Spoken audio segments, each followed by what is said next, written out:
En el nombre del Padre, y del Hijo, y del Espíritu Santo. Amén.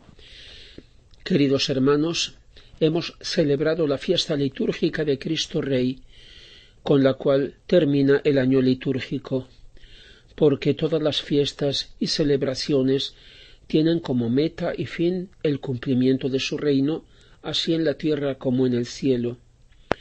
Y empieza un nuevo año litúrgico con el tiempo de Adviento, una preparación de 4 semanas a la Navidad, un tiempo en el que, sin embargo, la Iglesia sigue mirando adelante la venida gloriosa del Señor. El nacimiento de Jesús fue el comienzo del camino, mas aún empezó con su encarnación, pero con la mirada y el corazón dirigido a su triunfo, al cumplimiento de la divina voluntad, así en la tierra como en el cielo, a su reino. En la misa, después del Padre Nuestro, y preparándose a la comunión, el sacerdote dice: líbranos de todos los males, Señor, concédenos la paz en nuestros días, para que, ayudados por tu misericordia, vivamos siempre libres de pecado y protegidos de toda perturbación, mientras esperamos la gloriosa venida de nuestro Salvador Jesucristo. El Señor ha venido, está presente y vendrá, el que era, que es y que viene, como lo llama el Apocalipsis. Pero para hablar de su presencia actual, que no es sólo recuerdo, y de su venida futura y deseada, dos cosas a primera vista contradictorias, es necesario tener en cuenta la relación que hay entre el tiempo, dimensión propia de la criatura, y la eternidad, relación que para nosotros es un misterio. Otro misterio que nos supera infinitamente y que nunca podremos comprender del todo, es el de las diferentes maneras como Jesucristo está presente. En primer lugar, es omnipresente con su divinidad. Más aún, no sólo está presente en todo y en todas las cosas, sino que todo y todas las cosas están presentes en Él. Además, está su presencia física, humana, en los lugares y en el tiempo histórico de su vida en la tierra. Está presente físicamente con su naturaleza humana glorificada en el cielo, a la derecha del Padre, y a la vez aquí en la tierra con su presencia física y real en la Eucaristía, en la cual está presente con todos los momentos de su vida histórica y con la redención cumplida, con su muerte y su resurrección. También está presente de otra forma en los otros sacramentos. Asimismo, está presente, Él ha dicho, cuando 2 o 3 de nosotros estamos unidos en su nombre. Está presente cuando se lee su divina palabra, presente en sus hermanos cuando les hacemos el bien o el mal, está presente en el alma en gracia. Son tantas formas diferentes de estar presente, excluido en el pecado. Por lo tanto, son diversas sus venidas en el tiempo. Su venida cuando se encarnó como Redentor en la plenitud de los tiempos, su venida gloriosa en la resurrección cuando volvió de la muerte a la vida, la venida de las 3 divinas personas para quienes lo aman, estableciendo en ellos su morada, su venida en la Eucaristía, cuando lo recibimos para formar en nosotros su vida y su reino, su segunda venida gloriosa, lo que se dice la parusía, como Rey para tener su reino, al fin de los tiempos, y por último, su venida en el juicio final, al fin del mundo o de la historia. Existe un claro paralelismo entre el modo como vino cuando se encarnó, el modo como volvió de la muerte a la vida en la resurrección, y el modo como ha de ser su venida como Rey. Cuando se encarnó, el Señor se hizo realmente presente y vivo en el seno de su madre, Más aún, la Santísima Virgen lo concibió por divino amor en su corazón virginal desde el primer momento de su inmaculada concepción, y por eso pudo luego concebirlo en su seno en el momento de la Anunciación. Jesús vivió 9 meses oculto en ella. Sólo ella lo sabía. Sucesivamente lo supieron Isabel y el niño que llevaba en su seno materno en el momento de la visitación. San José lo supo después, cuando un ángel se lo reveló en sueño. Jesús ya estaba en el mundo, pero el mundo no sabía nada.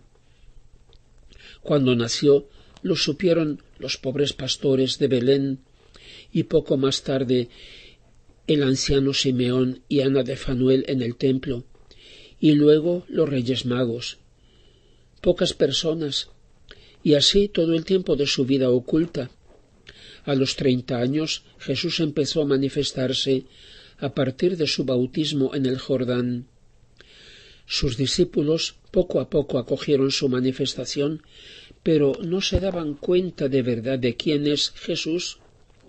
Lo comprendieron solamente cuando Jesús resucitó y se fue en su ascensión y ya no le vieron más. De la misma forma, en su resurrección, cuando Jesús regresó de la muerte y de nuevo se hizo presente y vivo, sólo su madre lo sabía. De nuevo estaba con ella y vivía en ella, pero sólo al cabo de unas horas se apareció a María Magdalena y a las otras discípulas. Más tarde se le apareció a Pedro para pasarle a la Iglesia la redención cumplida, y al atardecer de ese día se manifestó a los 2 discípulos de Emaús y poco después a los apóstoles en el cenáculo. Por tanto, una cosa fue su regreso y otra sus apariciones o manifestaciones a los distintos discípulos, y todos, sin excepción, en un primer momento no le reconocieron. La resurrección debía empezar a entrar en ellos y cambiarles para que pudieran reconocer al Señor. Y lo mismo ha de ser en su segunda venida gloriosa como Rey. El Señor ha tenido que formar una vida suya completa, por lo tanto como Redentor, y un nuevo modo de estar presente y vivo en una criatura, elegida y preparada por Él, Luisa, a la que ha dado el nombre de la pequeña hija de la divina voluntad. Y sólo entonces el Espíritu Santo inspiró a la Iglesia la institución de la fiesta de Cristo Rey en 1925. Pero, igual que en las otras 2 venidas, ¿quién lo sabía? Poco a poco se daban cuenta algunos, los pequeños, algunos pastores, o sea, los confesores de Luisa, y San Aníbal María de Francia, el primer hijo espiritual de Luisa, se puede decir, censor de sus escritos, que hizo las primeras publicaciones. Después otros y otros más han sido iluminados por esta gracia extraordinaria y han empezado a comprender, pero sólo pocos se han dado cuenta de la nueva presencia viva del Señor como Rey, y eso en la medida que en ellos va siendo vida la divina voluntad, en la medida que se vacían de sí, de su propio querer humano, para llenarse de él. En el 2025 celebraremos 100 años de la institución de la fiesta de Cristo Rey, un signo importantísimo. En el credo decimos: y de nuevo vendrá con gloria para juzgar a vivos y muertos, y su reino no tendrá fin. Y en la misa anunciamos tu muerte, proclamamos tu resurrección. Ven, Señor Jesús. Dice el Evangelio de San Lucas: Jesús añadió una parábola porque estaba cerca de Jerusalén, y los discípulos creían que el reino de Dios se manifestaría de un momento a otro. Y dijo: un hombre de noble linaje, él mismo, partió a un país lejano, o sea, el cielo, el día de la ascensión, para recibir el título de rey y después regresar. Llamó a 10 siervos y les entregó 10 minas, monedas, diciendo: empleadlas hasta que yo vuelva. Pero sus paisanos lo odiaban y mandaron tras él una delegación diciendo: no queremos que éste venga a reinar sobre nosotros. Cuando regresó, después de haber recibido el título de rey, la Iglesia ha establecido la fiesta de Cristo Rey como conclusión de todo el año litúrgico en 1925. Cuando regresó después de haber recibido el título de rey, hizo llamar a los siervos a los que había entregado el dinero para ver cuánto hubiese ganado cada uno, etc. Y termina diciendo: en cuanto a esos enemigos míos que no han querido que yo fuera su rey, traedlos acá y matadlos en mi presencia.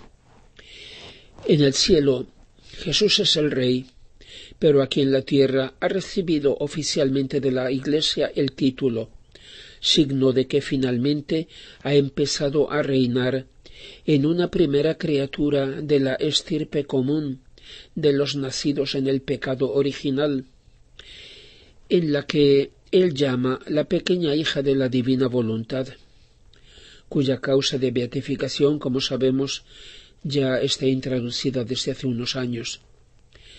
Eso significa que aquí en la tierra la Iglesia le ha dado semáforo verde para su venida. A partir de entonces, habiendo recibido el título de rey, ya puede volver. Nuestro tiempo, podemos decir a partir de 1925, es como el tiempo de gestación de la Santa Iglesia, representada por la mujer gloriosa del capítulo 12 del Apocalipsis, la cual gime por los dolores del parto, como en las otras dos venidas que hemos visto, en que una cosa fue la encarnación y otra el nacimiento, una cosa la resurrección y otra las apariciones. De igual forma, ahora el Señor ya está presente de ese modo nuevo, pero todavía no se manifiesta. La manifestación gloriosa que esperamos se llama parusía, pero su venida gloriosa de verdad no es una cosa del futuro, sino que en la humildad y a escondidas ya empezó hace un siglo. Llegará el momento, como dice el profeta Isaías, capítulo 25, en que sobre este monte quitará el velo que tapa la cara de todos los pueblos y el manto que cubre a todas las gentes. Y entonces se abrirán nuestros ojos y lo reconoceremos como los discípulos de Emaús. Y diremos: ¿pero cómo, Señor, ya has vuelto? Y Él nos dirá: yo estaba siempre con vosotros, como había prometido, pero no me veíais con esa capa de vuestro querer humano, con esa mascarilla, con esa venda que teníais delante de los ojos. Pero ahora quiero estar en vosotros y que me veáis con mis mismos ojos y me améis con mi mismo corazón. Y entonces, ¿a qué espera el Señor? ¿Hasta cuándo ha de durar este doloroso embarazo de la Iglesia? Hasta que no esté suficientemente formada su nueva presencia viva, en quienes debemos hacer que se vea y reine en nosotros. Por eso, la Santa Iglesia, y con ella María, Madre y figura de la Iglesia, dice con San Pablo: hijitos míos, que yo de nuevo doy a luz con dolor, hasta que no esté Cristo formado en vosotros. Es la carta a los Gálatas, capítulo 4. En nosotros Él ha de crecer y nosotros disminuir. Debe crecer hasta no poder seguir oculto. Entonces se manifestará como Rey glorioso, Rey de reyes, Rey que hace reinar a todos con Él y en Él. Dentro de ciertos límites de nosotros De este pequeño resto depende anticipar o retrasar el día y la hora. Lo dice San Pedro en su segunda carta. ¿Cuáles debéis ser vosotros en la santidad de la conducta y en la piedad, esperando y apresurando la venida del día de Dios? ¿Hasta cuándo? Hasta que esté completo el número de actos y de oración establecido por Dios, hasta que se llegue al nivel de respuesta al amor divino que pide su justicia. Antes hay que cumplir toda justicia, él ha dicho. Buscad ante todo el reino de Dios y su justicia, y todo lo demás se os dará por añadidura. Este es el significado último. La finalidad de la materna presencia de la Santísima Virgen, con todas sus apariciones y manifestaciones en el mundo, no sólo para llamar a la conversión, para la salvación, sino para preparar a sus hijos para la llegada del día de Dios. Como dice la Reina del Cielo en su llamado materno, en los escritos de Luisa Picarreta, acoge mi visita, mis lecciones, sabe que yo recorreré el mundo entero, iré a cada individuo, a todas las familias, en las comunidades religiosas, en cada nación, a todos los pueblos, y si hace falta, lo haré durante siglos enteros hasta que haya formado como reina a mi pueblo y como madre a mis hijos, que conozcan y hagan reinar en todo a la divina voluntad. Nuestro Señor vino al mundo como Redentor y vivió toda su vida histórica por nosotros. En la Eucaristía se ha quedado con nosotros, sabiendo que sin Él no podemos hacer nada. Y su venida como Rey, además de su manifestación gloriosa, quiere realizarla en nosotros. En nosotros es donde quiere tener su reino. Gloria al Padre y al Hijo y al Espíritu Santo, como era en el principio, ahora y siempre y por los siglos de los siglos. Amén.